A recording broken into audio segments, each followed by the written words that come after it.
Remember when the right would ask people, what is a woman? Matt Walsh had that movie, What is a Woman?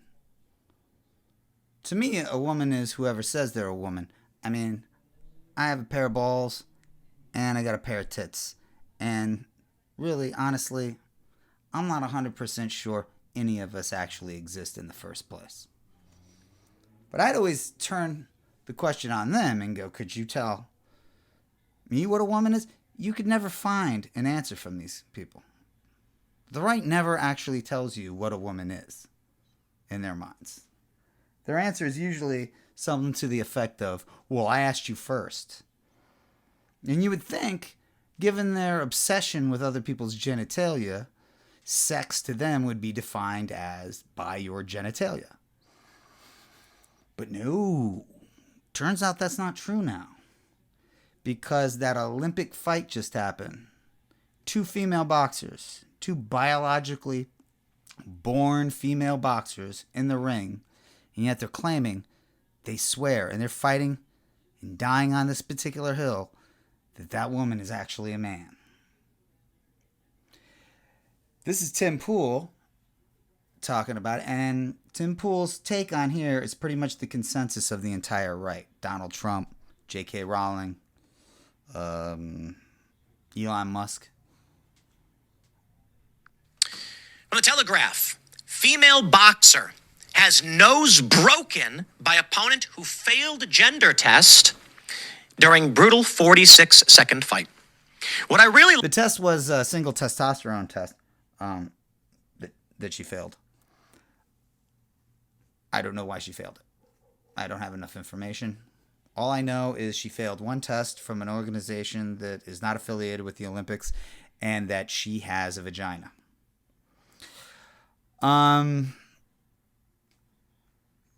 Other than that, the only difference is one person won and one person lost. And I have a sneaking suspicion that is not only how Tim Pool defines gender and sex, that is how the right entirely defines gender and sex.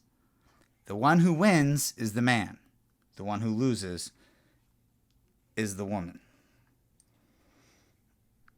6-second fight. What I really love about the story is that I was checking the sports betting pages after this happened, and this literally. Yeah, who cares? You know, if one instance of elevated testosterone levels, you know, in a person is all Tim needs to define that person as a male, then it sounds like Tim and the rest of the right is now arguing that not only is gender a social construct, but sex is a social construct. Maybe deep in his heart, Tim Pool actually is the radical he's been claiming to be for all these years. This so-called male has a vagina. Presumably, she has a uterus, which means, according to Tim Pool, men can get pregnant. It happened just this morning because, you know, they're further ahead in Paris. And they really tried to avoid saying it was a male punching a female. I'll give you the quick version. Karini, female, fighting Imane, or Imani, I don't know how to pronounce it. Female versus male. The fight starts, the male, boom, right in the face, and she immediately goes, nope, and she goes back. She goes to her corner. The story as I understand it, because the video doesn't show it, it clips it. She talks to her corner.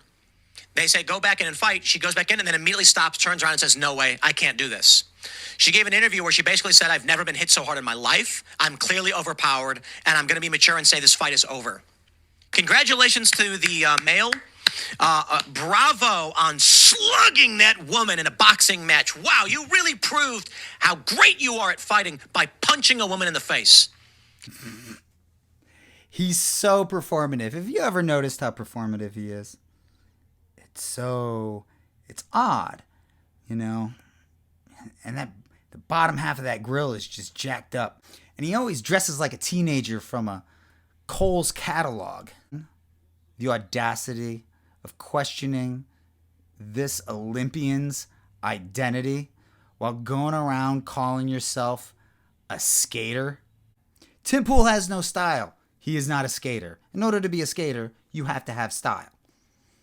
You have to be an artist. Skateboarding is an art. It's not science. It's not math, you dork. It's an art. You are stealing other people's identity by calling yourself a skater.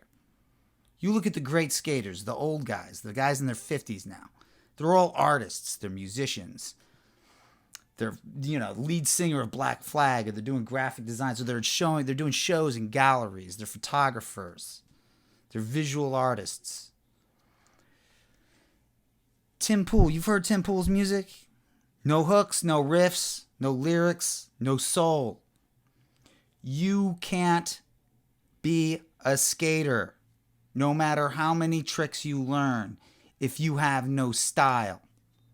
But this dude's accusing other people of faking their identity.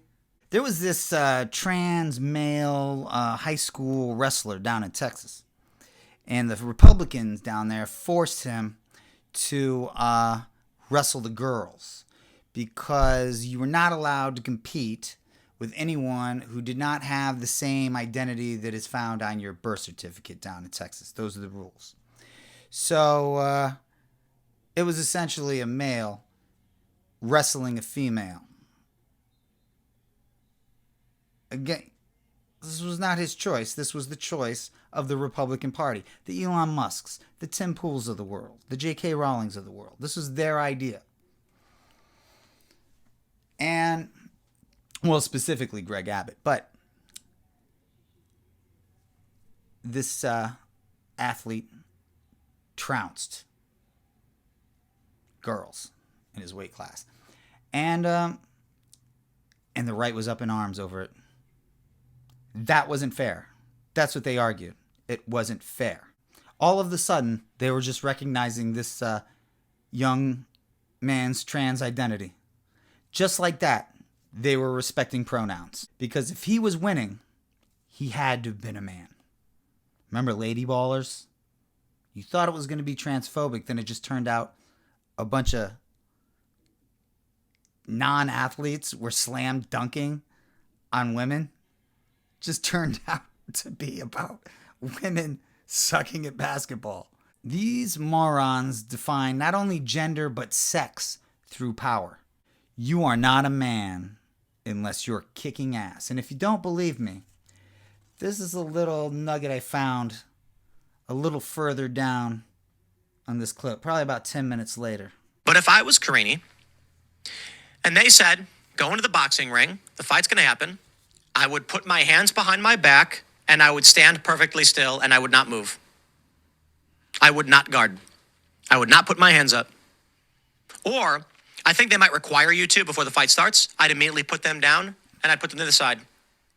Put my hands behind my back. I wouldn't fight. He's so weird. I'd say, no, you can win. Yeah, but you're going to have to beat me defenseless. He's so dramatic. I'll tell you this too. If you don't believe me, I was on Tucker Carlson several years ago because when I was in Boston, an Antifa guy started threatening me. I quite literally did that. Now, granted, I was filming, so I kept one hand up, and I just tightened my abs and said, okay, as the guy was swinging at me, trying to make me flinch or whatever, but he didn't hit me. And I was like, come on, do it. I don't play these games.